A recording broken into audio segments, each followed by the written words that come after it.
When Jesus had finished these words, he departed from Galilee and came into the region of Judea beyond the Jordan, and large crowds followed him, and he healed them there. Some Pharisees came to Jesus, testing him and asking, "Is it lawful for a man to divorce his wife for any reason at all?" And he answered and said, "Have you not read that he who created them from the beginning made them male and female, and said, 'For this reason a man shall leave his father and mother and be joined to his wife, and the two shall become one flesh'?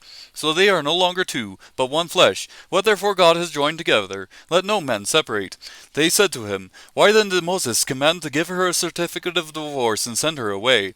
He said to them, "Because of your hardness of heart Moses permitted you to divorce your wives, but from the beginning it has not been this way.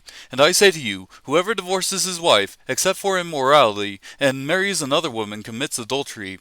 The disciples said to him, "If the relationship of the man with his wife is like this, it is better not to marry." But he said to them, "Not all men can accept this statement, but only those to whom it has been given. For there are eunuchs who were born that way from their mother's womb, and there are eunuchs who were made eunuchs by men, and there are also eunuchs who made themselves eunuchs for the sake of the kingdom of heaven. He who is able to accept this, let him accept it."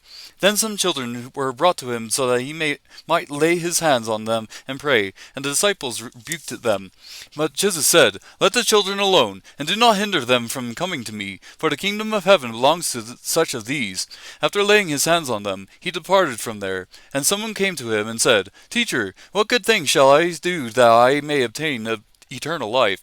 And he said to him, "Why are you asking me about what is good? There is only one who is good. But if you wish to enter into life, keep the commandments." Then he said to him, "Which ones?" And Jesus said, "You shall not commit murder, you shall not commit adultery, you shall not steal, you shall not bear false witness, honor your father and mother, and you shall love your neighbor as yourself." The young man said to him, "All these things I have kept. What am I still lacking?" Jesus said to him, "If you wish to be complete, go and sell your possessions and give to the poor, and you will have treasure in heaven, and come, follow me." But when the young man heard this statement, he went away grieving, for he was one who owned much property. And Jesus said to his disciples, "Truly I say to you, it is hard for a rich man to enter the kingdom of heaven. Again I say to you, it is easier for a camel to go through the eye of a needle than for a rich man to enter the kingdom of heaven." When the disciples heard this, they were very astonished and said, "Then who can be saved?" And looking at them, Jesus said to them, "With people this is impossible, but with God all things are possible."